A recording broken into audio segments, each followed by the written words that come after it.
Le 8 octobre 2015, le Conseil de développement du pays Vallée d'Azur-Mercantour invite la population à participer à une conférence animée par Philippe Deruder afin de réfléchir ensemble à la possible création d'une monnaie locale complémentaire sur notre territoire.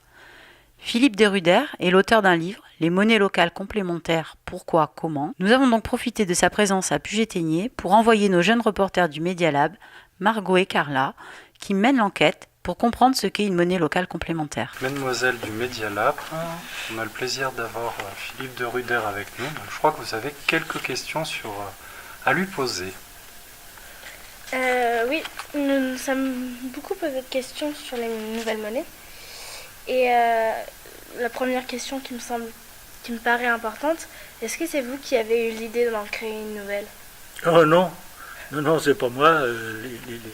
Les monnaies complémentaires, ça existe depuis que les êtres humains ont inventé la monnaie. Il y a toujours eu des monnaies complémentaires qui ont accompagné toutes les sociétés humaines depuis au fil de l'histoire. Ça a été peu à peu abandonné, surtout quand les moyens de communication et le pouvoir centralisé ainsi de suite, donc il y a 200 ans de ça.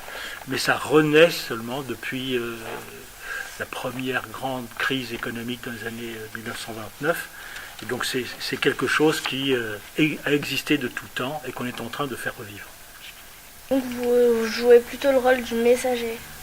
C'est ça, ouais, c'est bien ça. Je suis une espèce de pèlerin qui passe d'un endroit à un autre et qui essaie d'expliquer l'intérêt qu'il y a aujourd'hui dans notre monde, là où il en est, à développer ces monnaies complémentaires. C'est pas le seul outil de transformation, mais c'est un outil pour moi essentiel de la transformation de la société pour affronter notre siècle et pour faire que dans le courant de ce siècle, le monde devienne aimable, durable et qu'il permette à tout le monde de s'épanouir. C'est possible, il n'y a rien qui l'empêche, nos blocages, nos freins, ils sont uniquement dans notre tête et en particulier dans la représentation qu'on a de l'argent.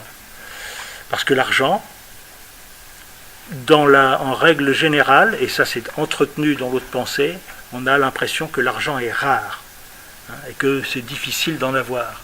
Eh bien non, pas du tout. Aujourd'hui, la monnaie moderne est inventée par l'être humain. C'est l'être humain qui, par un jeu d'écriture, crée la monnaie. C'est plus comme autrefois où il fallait des pièces d'or ou d'argent. C'est plus une matière, c'est un produit de notre vouloir.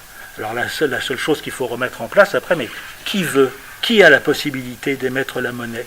Qui a ce pouvoir-là?